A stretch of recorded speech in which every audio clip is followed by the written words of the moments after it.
ذات ہے، انتہا بھی اسی کی ذات ہے، ہر شے اسی نے پیدا فرمائی ہے، ہر شے اسی کی طرف جائے گی۔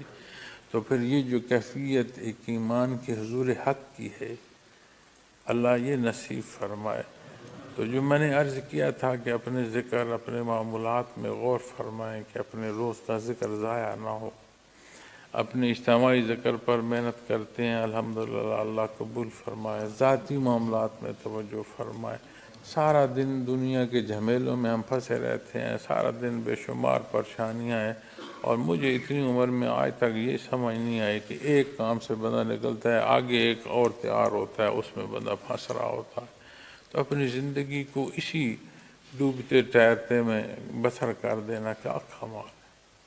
تو اگر اللہ جل شانہ کی نسبت نصیب ہو جو کہ حق ہے، جو کہ حقیقت ہے، جو کہ مقصد حیات ہے، دنیا میں آنا، اس مخلوق کا بسنا، اس مخلوق کو اللہ کریم کا کلام عطا ہونا، بعثت محمد رسول اللہ صلی اللہ علیہ وسلم، یہاں سے ہر ایک کا اپنا حصہ پورا کرنا، برزخ اترنا، روز محشر جانا، عبدالآباد مقام تک جانا، غور تو فرمائے۔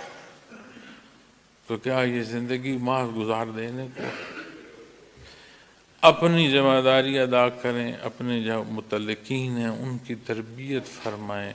اللہ کریم میرا اور آپ کا حامی و ناصر ہو، ہماری کمی بیشی ہمیں معاف فرمائے، توفیق عمل عطا فرمائے۔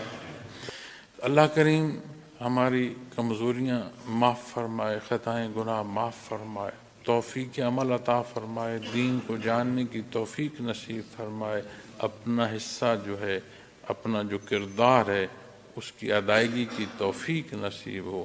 وآخر دعوانا الحمدللہ رب العالمین۔